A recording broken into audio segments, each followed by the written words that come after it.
I just had my biggest market of the year.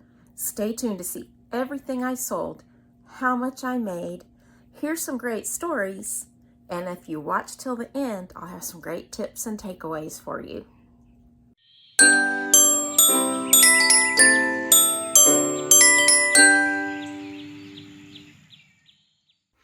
This year was the 58th annual Czech Festival here in Yukon, Oklahoma. That's Czech as in Czech Republic or Czechoslovakia. And there's a big Czech population here in this area. And they celebrate Czech heritage every year.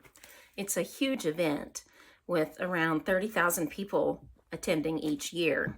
In fact, this festival last year was my very first market. So baptism by fire and all that. But I've had a great time both years. Both were very successful. So let's take a look at my setup. Here we are at the Czech Festival. So this is my setup. Got some fall things in front. Some of my bigger items over here. I'm doing emotional support pickles this year. So this is my front table. And then as you walk in, I've got my smaller items that range from $4 to $10. And then over here on my back table are my crates with some of my bigger items. These are my snake slap bracelets. A little snake pit down there. And then my ladder shelf. My little tiered baskets. And I have a bargain basket this year. I also put my Venmo and Cash App barcodes. And then there's my banner in our checkout area. That clip was from right before the market started. I didn't have time to do any filming after that because it was nonstop traffic from then on. The market was from 8 to 5. If you're new to markets, always do a mock setup beforehand. You need to know where everything's going to go for the most part before the day of. It takes so much pressure off when you get to the market. My husband marks off a 10 by 10 space for me in the garage, and I do my mock setup there. I don't use my tent when I'm doing my mock setup.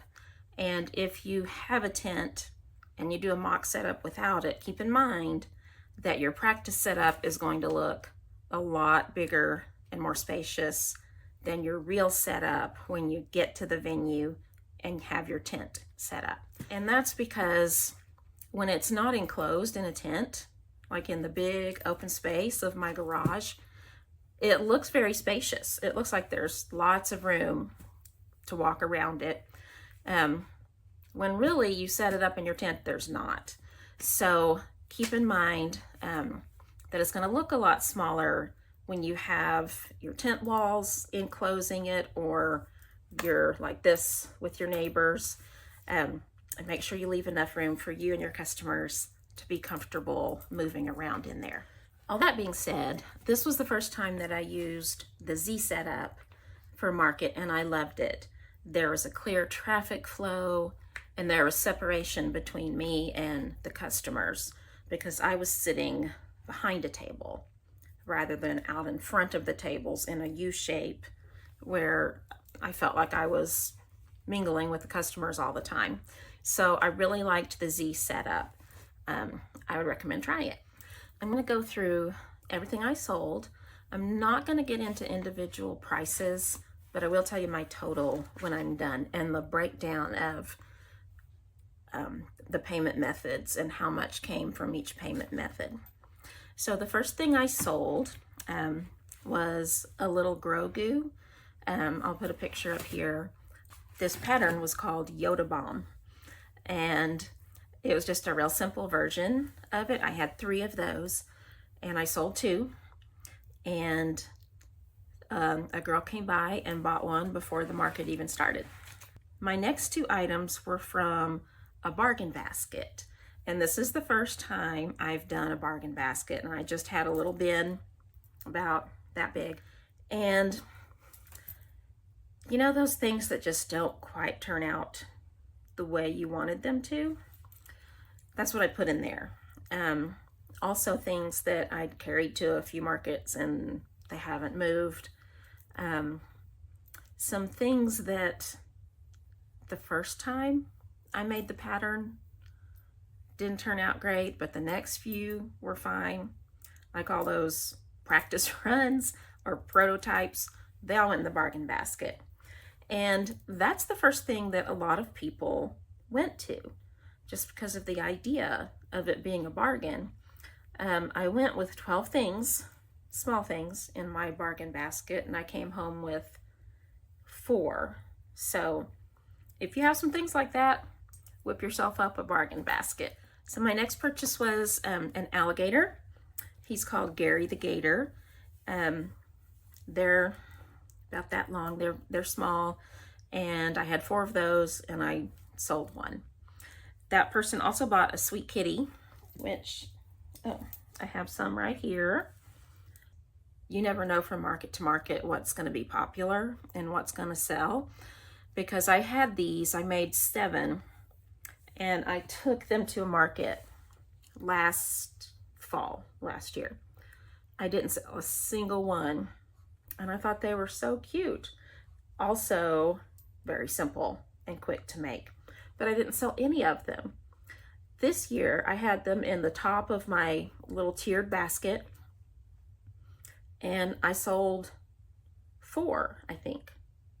So, something doesn't sell at one market, bring it to the next one, because they might sell out.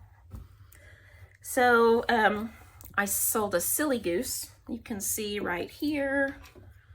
This is the pattern. See how his little legs dangle? That's what makes him silly. And I had, this one I turned into a flamingo. I had a white one that was just a goose that I sold. I had these 2, and I still have the flamingo. So I sold half of those. I sold another sweet kitty to my next customer. A snail. It was one of the fruit snails. This one was a bundle pattern that had a blueberry snail, a lemon snail, an eggplant snail, strawberry snail, and some others, but those were the ones that I made. And I sold Bluebert the snail. Oh, I had a big pug, like this little one up here. I had one that I made with, well, this was Parfait Chunky. Yes, Parfait Chunky. And I made one with Parfait Chenille Brights. Yes. And I had a little girl come in, and that's a whole story. So this little girl, she was probably 7 or 8. She walked by with her dad, and her dad went into a tent across from us, a travel agency tent, and he got involved in a full-on conversation over there. Well, she wandered across to our tent and looked at a few things, and then she saw the pug and fell in love. And she picked up this pug, the biggest one, and she was, you know, hugging it, walking around with it, and she came over and asked, "How much does this cost?" And I said, "It's $20. And her face immediately fell. She was just sad. So obviously she didn't have that much money to spend. So she kind of forlornly walked around with him a little bit more. And then all of a sudden she sprinted out of our tent and went across the aisle into the tent where her dad was. And my husband and I were both a little startled, but we could see her, so I wasn't too worried. And she was, you know, tapping him, trying to get his attention, and she held up the pug, and he just said, like, "Go put that back." So she came back over, she put it back on the shelf, all, you know, sad, and came over to me and said, "I'm sad about this." that I can't get this pug. And, you know, I was sympathetic. I said, look, I'm sorry. I know it's sad. Well, she didn't give up. She ran across to Dad again. And this time, Dad took out his wallet, handed her a $20 bill. Now, I charge tax on my items so that I don't have to pay it myself. But in this case, she came over with a $20 bill, and I was like, sold. I wasn't going to stand there and say, okay, go back over there and get $2 more. I thought, let's get the money for this pug before she disappears with it. So anyway, that was a cute little story.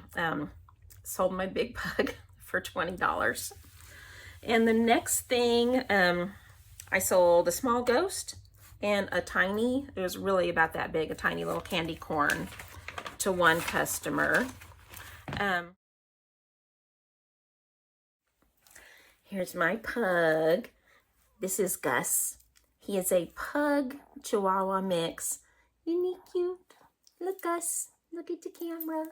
Can you say hi? Okay, say bye-bye. Bye-bye, Gus. Oh, mushy pops. Okay.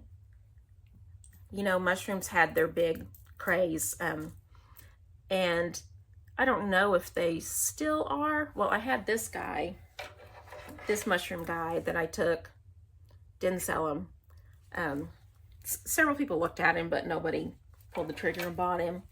But I had a whole bunch of mushy pops. I think I had 8 that I had taken to a previous market, not sold any of them. They were on the table next to me in that $10 tower. And I had so many people pick them up. And I'd always tell them, you can pop their cap. And I, you know, told them just pull up the cap. And they did. And a lot of people were very surprised that they would do that. And I actually sold several. I didn't really expect them to sell because I kind of thought mushrooms were passe at this point, but they were popular. So keep taking your stuff, even if you think it won't sell. And the pug customer also bought a pocket frog. This was one of my items that was under $10. I had 4 pocket frogs, 5. Anyway, I sold 2 or 3 of those. Okay, this is something that I thought was going to be really popular. I'd sell a bunch. I took 14, I only sold 2. But I'm not giving up on them. They might sell out at the next market. But I took, well, here it is. I took snake slap bracelets. So there is a slap bracelet inside there. And he's got the cute little snake head. And what you do is you slap them on your wrist. And then you can wear them. They probably wrap around more on a little kid's wrist. But anyway, there he is. I modeled one for a while until it got too hot at the market. I thought they were neat. They just didn't hit this year. So I'll keep them and take them to the next one. All right, so that customer bought that. They bought another just regular snake that I'd made and 2 mini octos. Next customer bought a small ghost. Then my next customer bought a baby bird from my $4 basket. And you could see on my table like the backbone of the Z part of my setup. I had 5 bins, and a little tower of items that were $10 and under. And so I had these little baby birds. Really, they're just circles with little wings and feathers up here. And that I sold those for $4. So after that, a lady bought 2 pumpkins, a medium and a large pumpkin, another octo keychain, and I had some moms come in and point them out to their kids and say, look, you could put this on your backpack. So they could be keychains, backpack buddies, bag charms. You could advertise them as all three. And I sold several of those. Sold another small ghost. My next sale was a leggy froggy. Okay, perfect example of things that sell really well. The next time they don't. I sold a ton of leggy froggies at my first market, and I sold several at my next market. This time, I think I had 10 or 11. I only sold one. They may have had their heyday, I don't know, but I'll keep taking them. They may eventually end up in the bargain basket. We'll see. After that, someone came in and bought another small ghost. My next customer bought 3 different things. She bought an octo keychain, a sloth. This sloth was a pattern from Madeline Mako. I made 2 of those. The other one was pink. And I sold this brown one. And something from my $10 and under bins was this tiny dog. I really liked this pattern, and I made it exactly the way the pattern called for. I was expecting it in my mind that it was going to turn out bigger, like yay big. It turned out this big. So I didn't make any more. I was kind of trying to even out my ratio of cats to dogs because I had a lot of cats, not many dogs. But that didn't work out. I only made one of those. My next group of customers bought several things. They bought a tiny gummy worm. I made several, but this one was really small and skinny, so they bought that. They bought a Scout the Sea Turtle. Those also, I almost sold out of those. I made 5 and I sold 4. Quick, easy. I think they were in my $6 basket. They also bought a possum, and you know the pattern. There's lots of them out there. I took 3 and I sold out. I had a sea slug. I had a kid come in and he bought my sea slug right there. And I sold another possum to my next customer, and they also bought this little mouse in a mushroom. So you make the mushroom with the little opening separately, and then the mouse can go inside there and you can take them in and out. I only had one of those. Okay, my next item to sell was my most expensive single item that I sold. Not the single item most expensive one that I took, but that sold that day, and it was a free pattern, so that was great. It was a baby princess, and the pattern's by the Friendly Red Fox. Again, they'll all be linked. So this one was like baby Cinderella, and I had her priced at $35, which in Oklahoma, that's about as high as I would go on things about her size, about yay big. But a dad came in and bought her, so I was very glad that she sold. So at this point in the event, the parade had just ended. The parade was at 10 o'clock, and that's when we got this huge influx of people coming in through the vendor booths.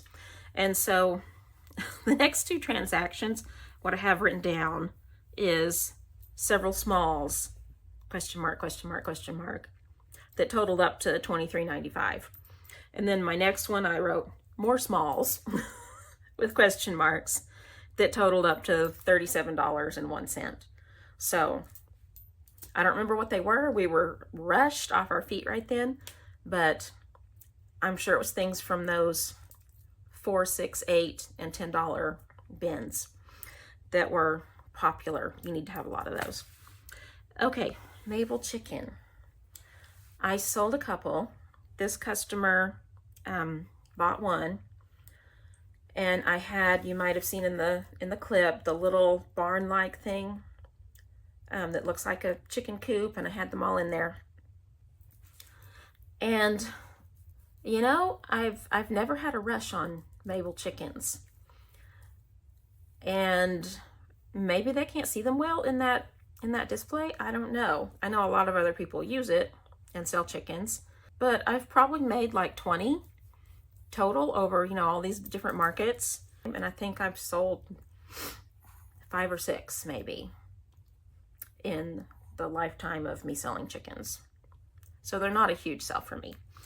I sold another opossum, a snow bunny to my next customer, and oh, snow bunnies, here they are. Okay, so I call them that because I used snowflake eyes. See, aren't they cute? I got those on Etsy, I think, and I'll try to link those too. But this was a really simple pattern. These were fun to make. I took 5 of these, and I have 2 left. My next customer bought 1 sunflower turtle. Another thing, you know, turtles really popular for a long time. I sold a lot of sea turtles at previous markets, and I had 4 sunflower turtles made, and this is the first time I've sold one. I think they're really cute. I love them. I have 3 left, and I'll continue taking them to markets, but this is the first one I've sold, so I was very happy about that. A lady came in and bought a marshmallow, which was something from my $4 bin. I had 3 of those. That's the only one that sold. I sold a small pumpkin next, and then I had a mom, a son, and a daughter, elementary kids, come in, and they wandered around for quite a while choosing what they wanted to buy, and all 3 of them picked out a Scout the Sea Turtle.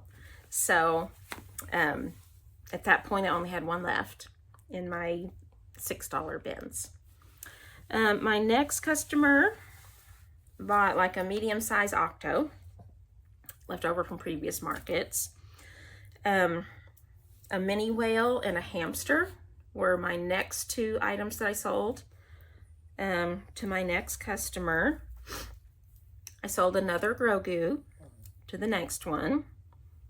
And then I had a girl come in that wanted my Pum Kitty Pie, which is a fall pattern.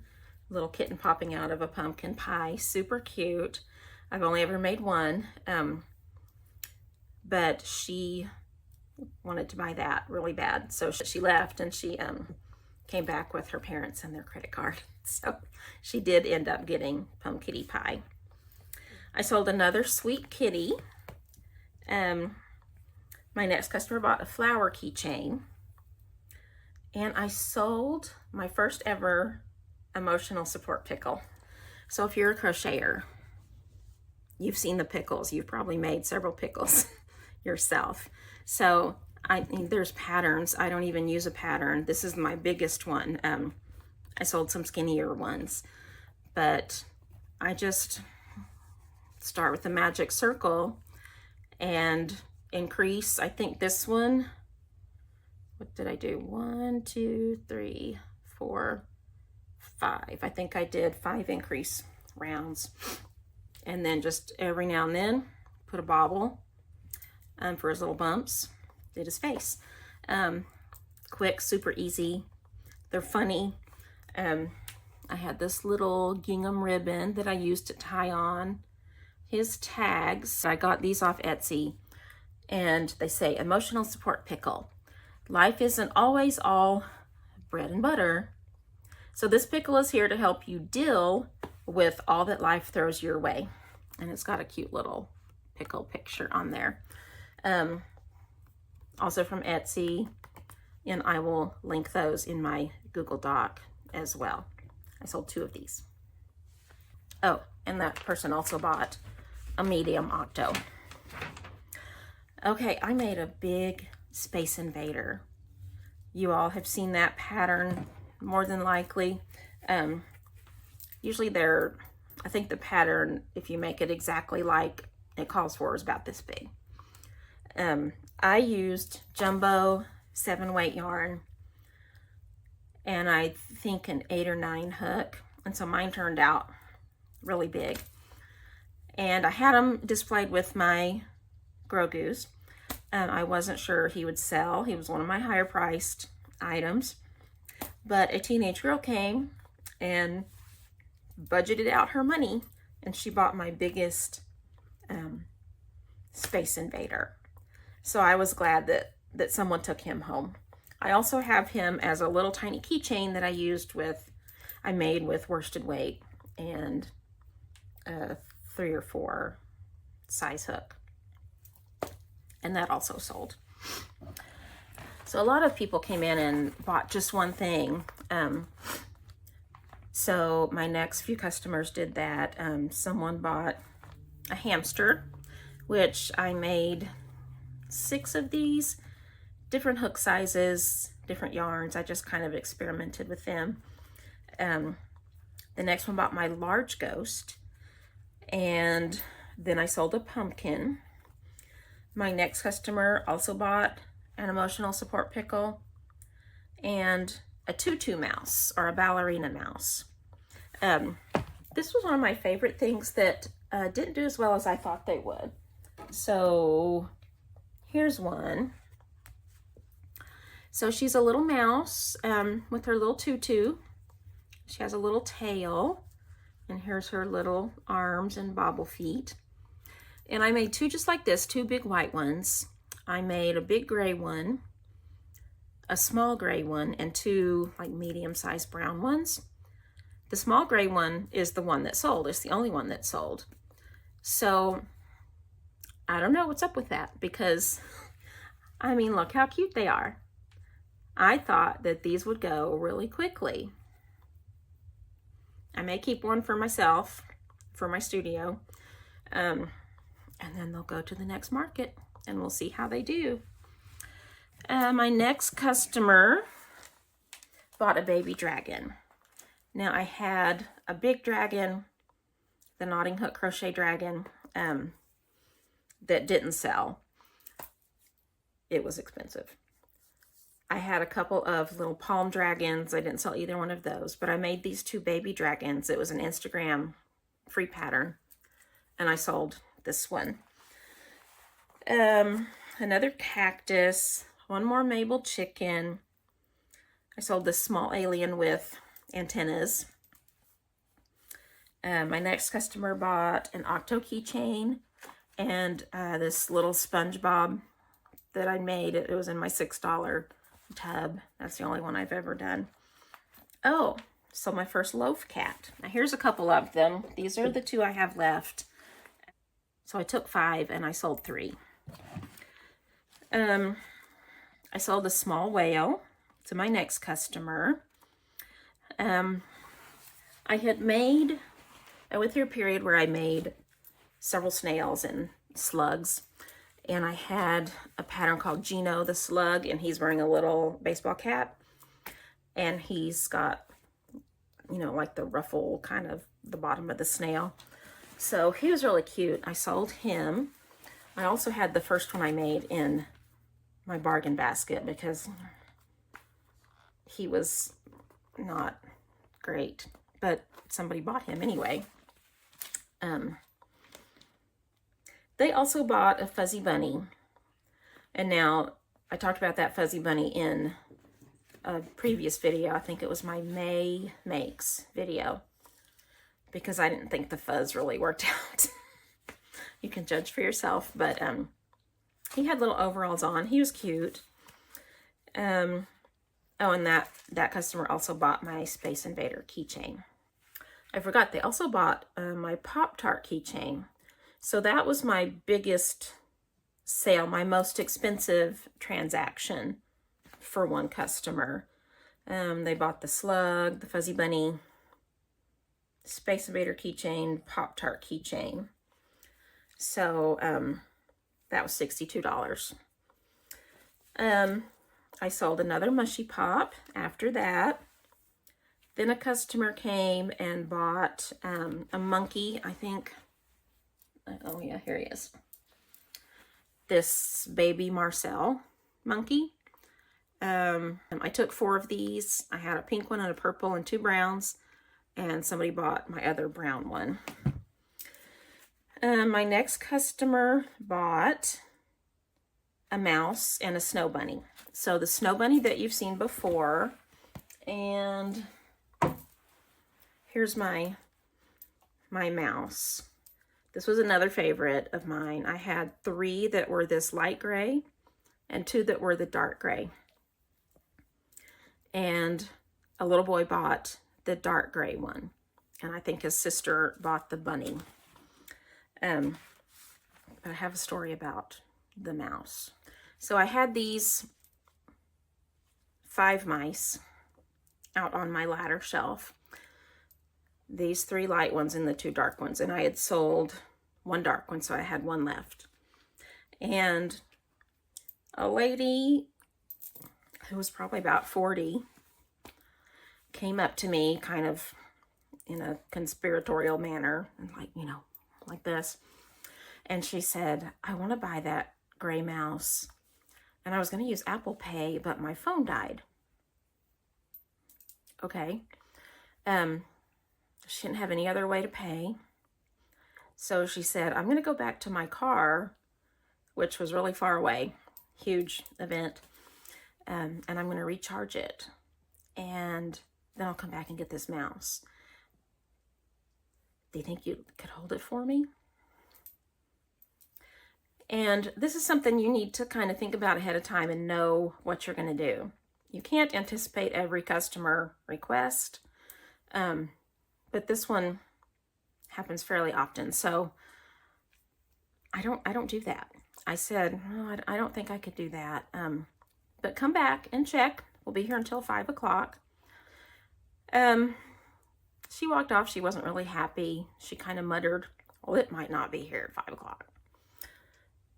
Which didn't bother me. I mean, you're going to get those customers every now and then. But you wouldn't go to Walmart and, you know, ask a clerk if they will hold something for you while you go home and get some money. You don't ask that in a store. So I don't think it should be asked of vendors, small business owners. You may have a totally different opinion. That's fine. Do whatever feels right to you. But what happened was 5 minutes later, somebody bought that mouse.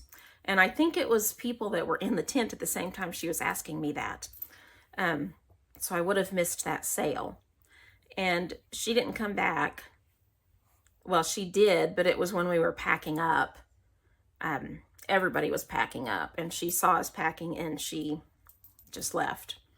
Kind of looked at us and left. So that kind of thing is up to you, but it's something you should think about before you're actually at a market. I sold another mushy pop to a customer. I sold a Millie the Moo Cow. She was a pink one. I sold a loaf cat. The next customer bought a snow bunny. Next customer bought one of my bigger pumpkins. And she said, I saw this and I realized I didn't have a gift for next week for my secret Santa, secret sister friend. I don't know which one it was, but she said it was the perfect size, the perfect gift for that. So I was happy she found it.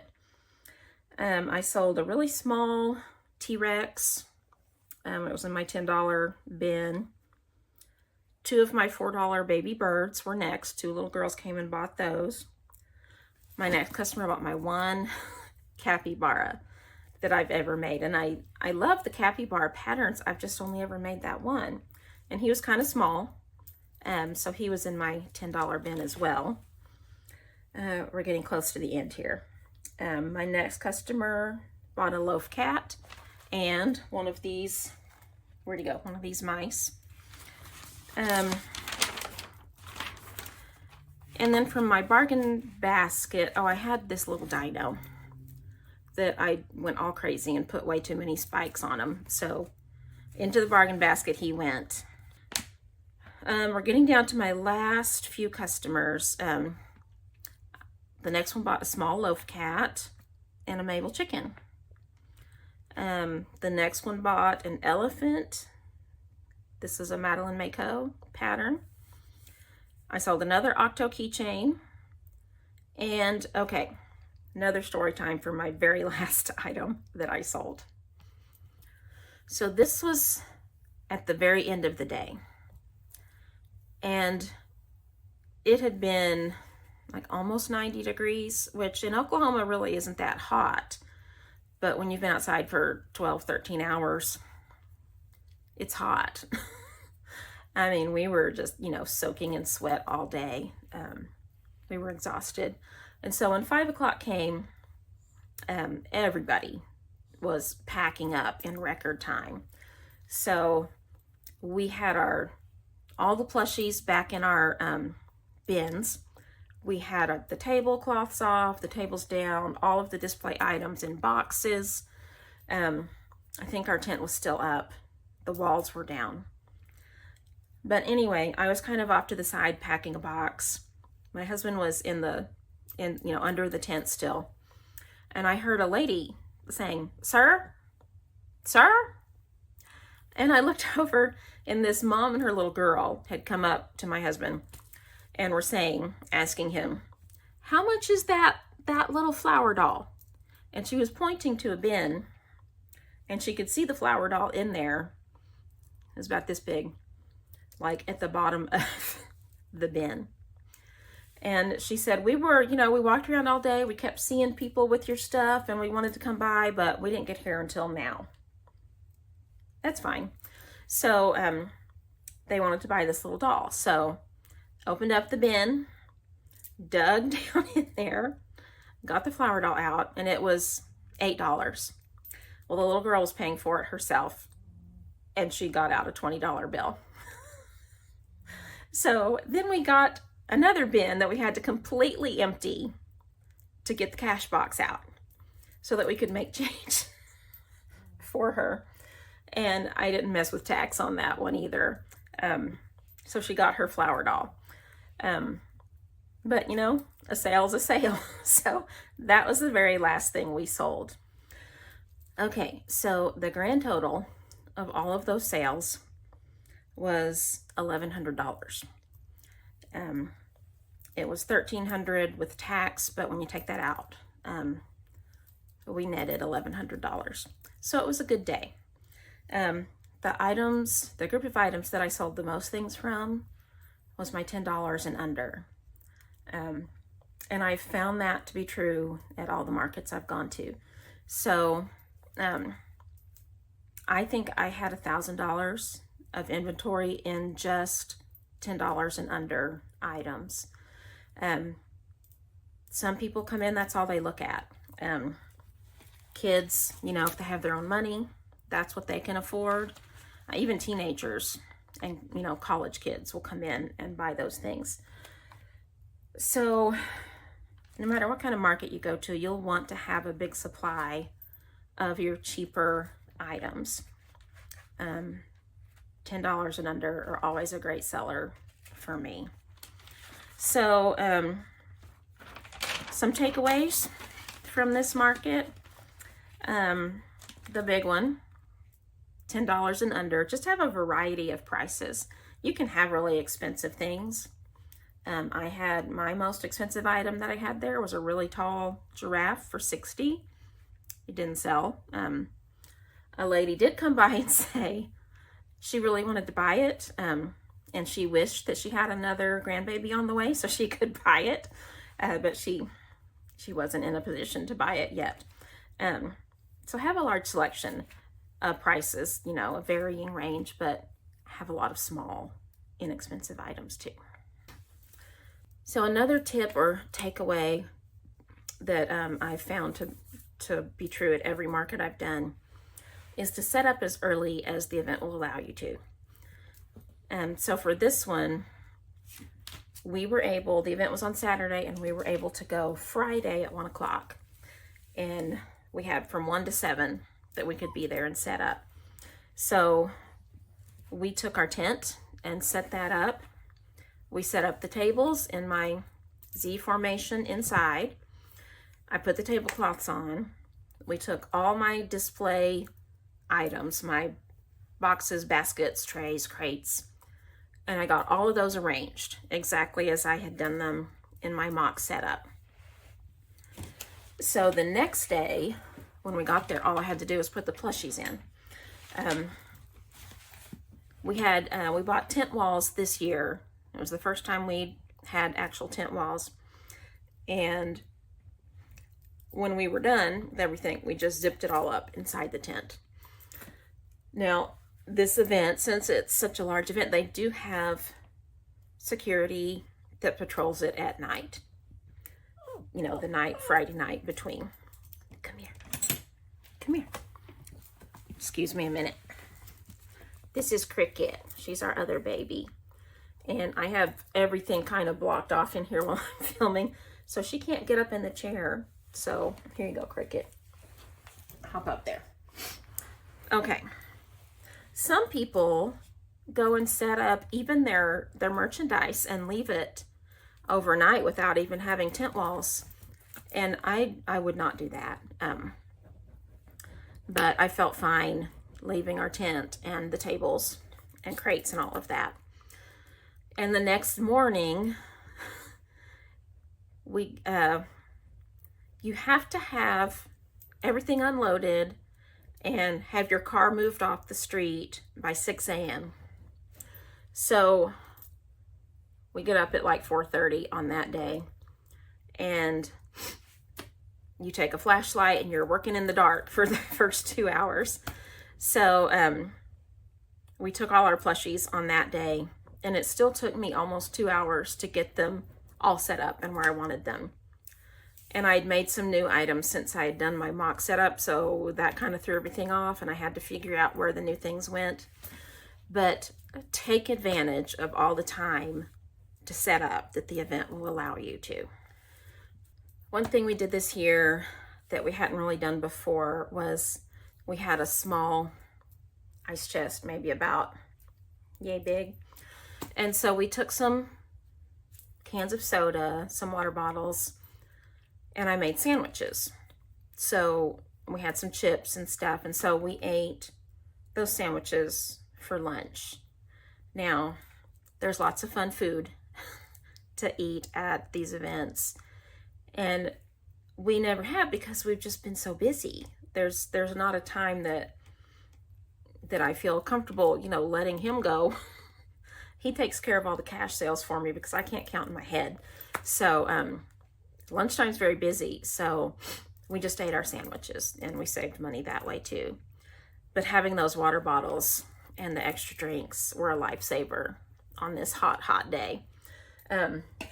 Also, I had my imitation $10 Stanley cup, and I had ice water in it. And even though it was hot, this water stayed ice cold all day. So, you know, I would take little sips here and there so it lasted all day. So this was a great thing to have too. Hand sanitizer, hand wipes, like wet ones. All that was available at this event was a line of porta potties as far as the eye can see.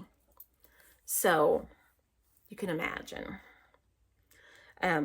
You will want, even if you have regular bathrooms to use, you'll want hand sanitizer and some antibacterial hand wipes. Editing Lisa jumping in with some tips and takeaways I forgot to mention the first time around. So, mock setups. I covered that very thoroughly earlier, but they're a very important part of your market prep, and I wanted to include them here too.